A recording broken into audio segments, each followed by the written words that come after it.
Ինչ քրեական գործի շրջանակում է հիմա կալանավորման հարց շոշափվում, քննվում։ Տեղյակ եք Ինձ համար հստակ հայտնի չէ, պարզ չէ, բայց բանավոր տեղեկություն են հայտնել, որ իբրև թե նա մեղադրվում է խուլիգանության եւ դատարանին վիրավորելու մեջ։ Սա են իրանք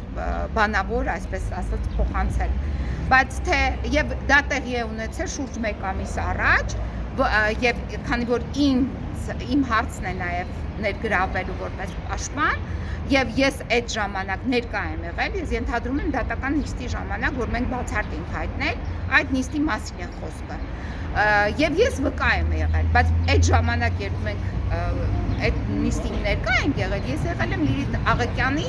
ներկայացուցիչը իրավաբանը, որը իրեն ցուցաբերել է իրավաբանական օգնություն, այսինքն ես ունեցել եմ կարգավիճակ եւ չեմ կարող լինել որպես վկա։ Ես շարունակում եմ այդ կարգավիճակում մնալ։ Հետևաբար այս ինչ որ իրենք ասում են մերժելու, այդտեղից ես գիտեմ, որ այդ օրվա վերաբերյալ է։ Բայց փաստաթղթային տեսքով ես տեղեկություններ չունեմ, որովհետեւ ինձ ոչինչ չեն տրամադրել։ Իր առողջական վիճակի մասին էլ տեղեկություն։ Իր առողջական վիճակը իրենք հենց շտապօգնության մեքենայով ոստիկանությունը Լիլիթ Աղեկյանին տեղափոխեց հիվանդանոց։ Որն էր պատճառը, ինչ էր, ես փորձեցի պարզել բժիշկներից, 2 բժիշկի հետ եմ խոսել, նյարդաբանի եւ սրտաբանի հետ, եւ հարց տվեցի, բա մնացած մարմնի մասերը զննել եք, վնասվածքներ եղել են, ինչ է եղել, ասած ոչ, մենք քանի որ գանգատներ չենք նկատել, այդ մասով մենք քննություն չենք արել։ Բայց մեզ նույն պահին այնտեղ ասեցին, որ հիմա յանտանում են MRT-ի նկարելու գլուխը եւ այլն, բայց էլ չեն տարել MRT-ին։ Այսինքն եղել է ցուցում, որ պետք է տանել, բայց չեն տարել, դրանց հետո բերել են ստեղ դատարան, 4 ժամ այստեղ պահել են, հետո տարել են ելի մեկուսարան։ Այսինքն կարծում եք, որ բռնություն եղել է ամեն դեպքում։ Դե գիտեք ինչի չի, ամեն իրենց դա բնորոշ եւ պարտադիր պայման է, այսինքն այդ բացառություն պետք է լիներ, որ բռնություն չլիներ։ Այնպես չէ, ինքը բացառությունների մեջ մտնում է արդեն բռնություն չլինելը։ Դառել է օրինաչափություն, բռնություն գործադրել է նաև կանանց նկատմամբ։ Մենք տեսնում ենք, չէ՞, ամբողջ օրը դա ենք տեսնում։ Այսինքն բռնության կոչեր ամենաբարձր ամբիոնից, այդ թվում նաև կանանց նկատմամբ, այդ թվում նաև ընդդիմադիր կանանց նկատմամբ, այդ թվում նաև զոհվածի ծնողների նկատմամբ։ Այդ բռնության գործողությունները մենք տեսել ենք։ Եվ դա օրինաչափություն է դառել այսօր մեր հասարակության մեջ։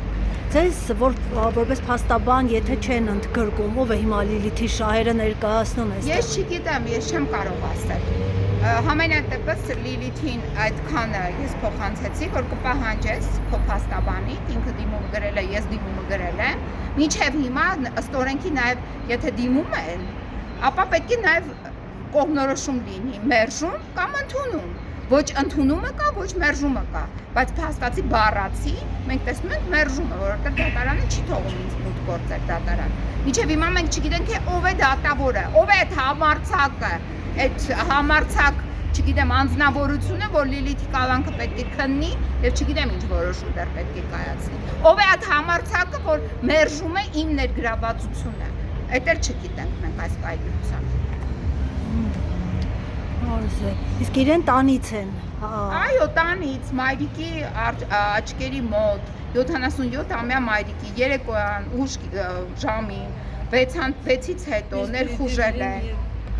Առանց որևիցե փաստաթուղթ տրամադրելու եկել են ձեռքերը օրորել, տարել են։ Դուք երեք ձեր ուղիղ եթերում ասում եք, որ տուժողը Տադախաս Չիչոյանն է։ Այո, տուժող է Դատախաս Չիչոյանը։ Ինչով է տուժող, ուզում եմ հասկանալ։ Իբրև թե Տիկո Սահակյանի WhatsApp-ի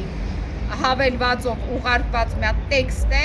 որտեղ Լիլիթ Աղեկյանը Չիչոյանի մասին ինչ որ բաներ է գրել, որից տուժել է Չիչոյանի դատախազական աշխատանքը։ Այդպես ճանաչել են։ Հետո Չիչոյանը մի հատ նամակ է գրում դատարանին, որ չէ, ես չեմ տուժել։ Բայց դատարանը իրեն տուժողների ցանկից չի հանել, ինքն է տուժել,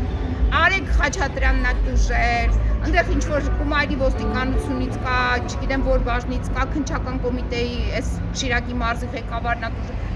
Մի 10 հոգի մարդ, ամբողջ Շիրակի մարզի իրավապահ մարմինների վերնախավը Լիլիթ Աղեկյանից տուժել է, պատկերացնում եք Լիլիթ Աղեկյանը ուրեմն ինչքան հզոր է,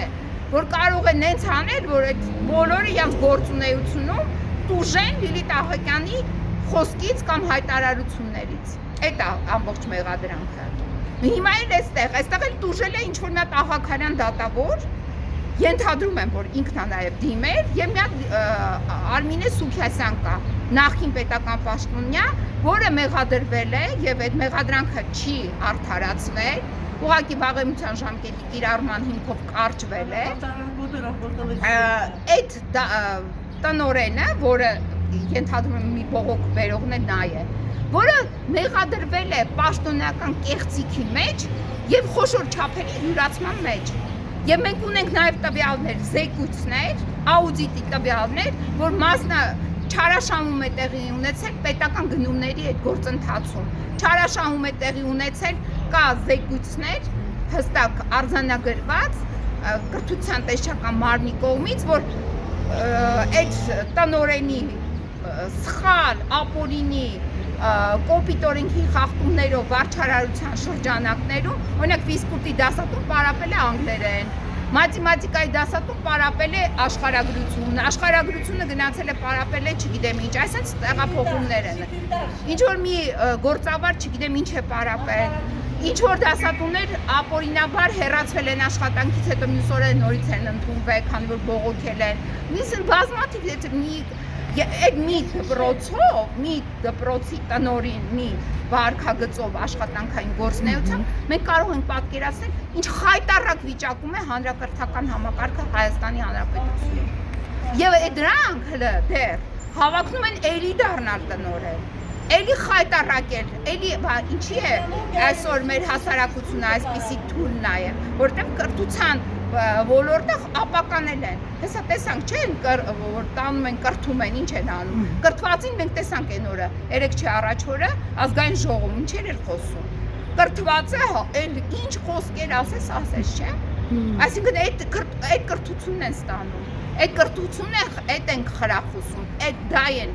սերմանում մեր մանուկների մեջ, այս խայտառակությունը։ Տիկին Փոստան, եթե իրենք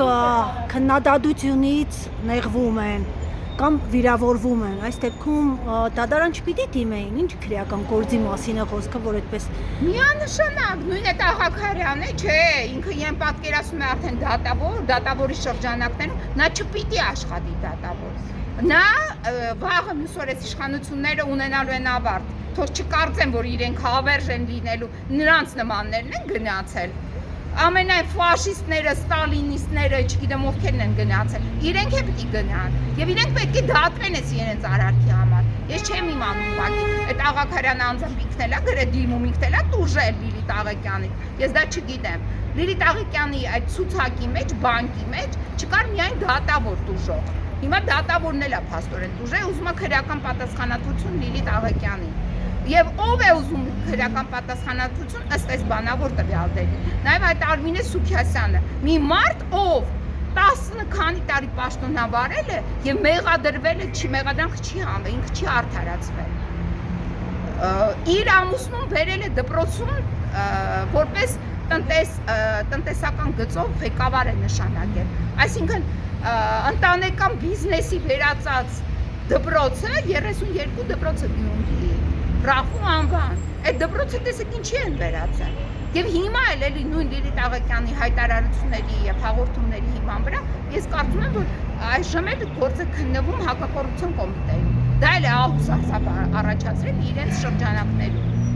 Տիկին Փոստան ջան, Լիլիթ Աղեկյանի խնամքի մայրն է։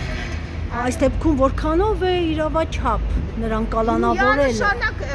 բացառիկ, այսինքն բացարձակ ոչ մի հիմքեր չկան կալանավորել։ Եթե դեպքը եղել է մի ամիս ու կես առաջ, այդ ինչի հիմա որոշեցիք, որ պետք է խափանամիջոց կալանավորում ընտրվի, եկել եք դատարան։ Պարզ չի, որ պատվեր է։ Ինչու այս երեք եւ այսօր։ Պարզ չի, որ պատվեր է։ Անգիր գիտեն, որ հնարավոր չի կալանք տալ։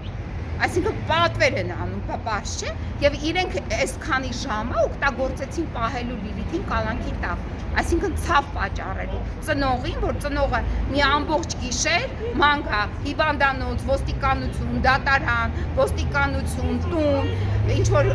հիգիենայի պարագաներ բերի աղջկան, հասկանում եք ինչ տիրույթ են իրենք մտել։ Այսինքն նաև լրացնելու փորձը։